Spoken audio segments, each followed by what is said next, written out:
Saya bahwa dia ini seperti ketakutan ataupun trauma yang mungkin terpaksa benar gitu ya, terpaksa untuk mengakui perbuatan yang tidak dia lakukan. Buat keluarga Saka tolong dijaga dia, takutnya ada yang incar dia karena udah buka suara. Si Saka ini kan diponis 8 tahun 3 bulan, kenapa tahun 2024 sudah bebas, jadi kan cuma 4 tahun doang. Kabarnya sih dia mendapat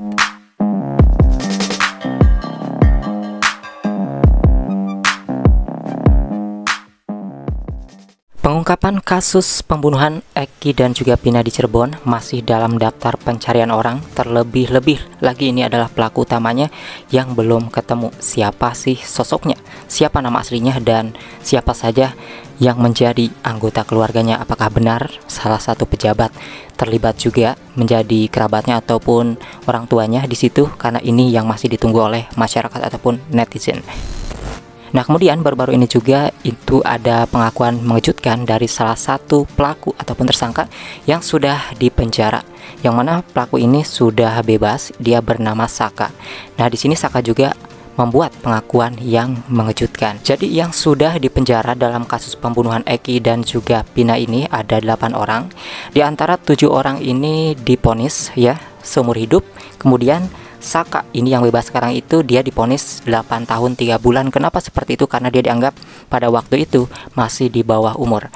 Nah, si Saka ini itu dipenjara ataupun diponis mulai dari tahun 2020, sekarang tahun 2024. Si Saka ini kan diponis 8 tahun 3 bulan. Kenapa tahun 2024 sudah bebas? Jadi kan cuma 4 tahun doang. Kabarnya sih dia mendapat remisi. Nah, pada waktu itu dia ditetapkan sebagai tersangka karena terpaksa ya. Jadi dia itu mengaku bahwa melempar batu ke motornya Eki dan juga terlibat dalam pembunuhan Eki, dan juga dia mengaku menonjok Eki.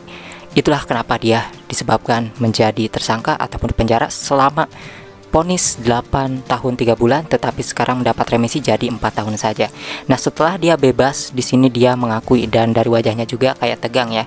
Ada dari para netizen yang menduga bahwa dia ini seperti disetting, ada juga yang mengatakan bahwa dia sebenarnya trauma seperti ketakutan.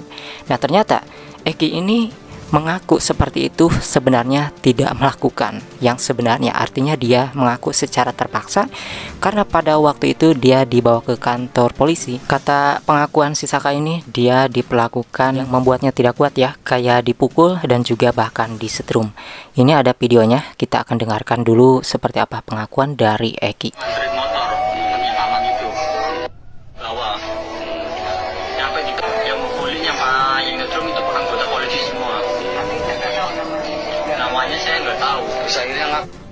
Akhirnya aku juga ya, cuman nggak tahu, katanya sih dia dipukulin dan disetrum oleh anggota kepolisian di sana, tetapi tidak tahu nama-nama ya dari anggota polisi di sana.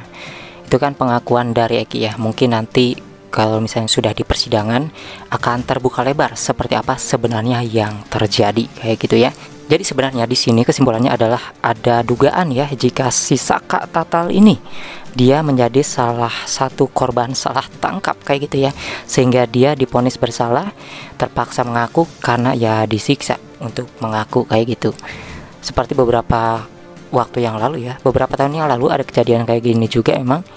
Ya ada orang yang terpaksa karena disiksa harus mengaku ya, daripada mati gitu ya, mati konyol ya, akhirnya mengaku meskipun harus dipenjara padahal dia tidak melakukan hal tersebut. Wah, ini miris banget ya. Jadi Eki ini lagi ngisi bensin ya katanya, jadi dia didatangi oleh polisi ke rumahnya juga pada waktu itu. Kalau dikatakan dia geng motor, bukan, katanya dia tidak memiliki motor pada waktu itu. Dan kalian juga bisa tonton ya, pasti ini videonya sudah ada. Kata Saka yang baru bebas, yang sudah ditetapkan tersangka diponis 8 tahun 3 bulan tapi sudah dibebaskan karena dia jadi 4 tahun karena dapat remisi. Tentunya di sini juga ya kita perlu bukti-bukti CCTV yang kabarnya menurut para pengacara terdakwa ini itu ada CCTV sebenarnya yang memang belum terkuak ataupun terbongkar, karena perlu yang namanya ahli untuk menguak isi CCTV tersebut seperti apa sebenarnya yang terjadi kayak gitu. Sekarang bertambah lagi ya rasa penasaran dari kalangan masyarakat dan netizen, apakah benar ini ada salah tangkap gitu ya, apakah di antara yang lainnya juga ada sebagian yang salah tangkap selain Saka, dan yang paling penting adalah mengenai tertangkapnya ya pelaku utama yang bernama Egi itu, teman-teman. Yang mana di sini banyak juga masyarakat ataupun para netizen yang penasaran, kenapa kok bisa gitu ya, pelaku utama ini bisa bebas, bisa tidak dicari selama 8 tahun. Kira-kira ada hubungan apa?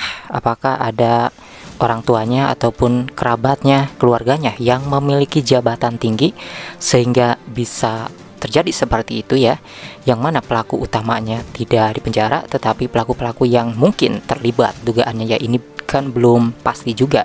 Kalau misalnya kita dengar dari pengakuan Saka bahwa dia juga korban salah tangkap dan dia juga tidak mengetahui kenapa dia bisa dibawa ke kantor polisi, itu yang menjadi pertanyaan kita. Kemudian kita lihat nih komentar netizen, kok wajahmu ketakutan mas? Oke, kita lihat ya.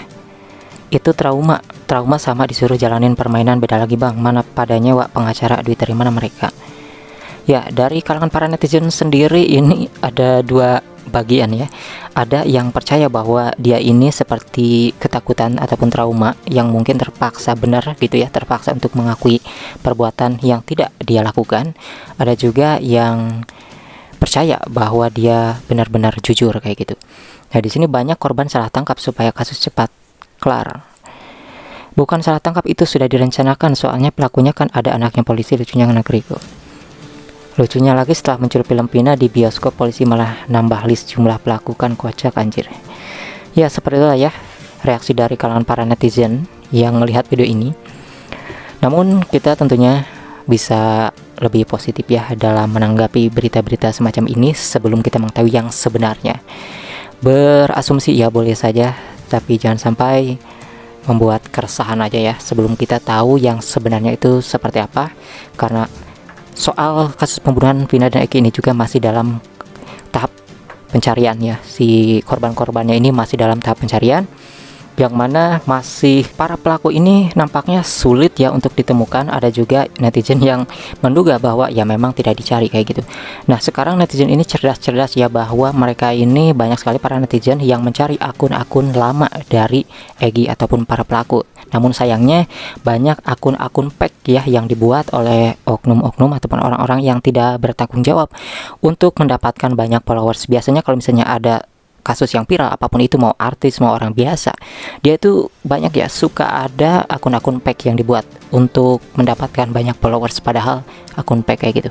Namun dapat kita lihat juga ya, kalau misalnya akun yang asli pasti ada postingan-postingan yang sudah lama, meskipun yang diedit itu akan ketahuan ya, tapi kalau yang lama tentu tidak akan bisa diedit. Di sini banyak sekali ya reaksi dari kalangan para netizen. Buat keluarga Saka, tolong dijaga dia, takutnya ada yang incar dia karena udah buka suara. Ya kalau misalnya ini benar-benar korban salah tangkap, tentunya ya ada rasa takut juga pastinya ya dari yang melakukan kesalahan-kesalahan ini pasti. Jadi harus dilindungi juga dan diberikan kebebasan untuk menjelaskan sebenarnya apa sih yang terjadi.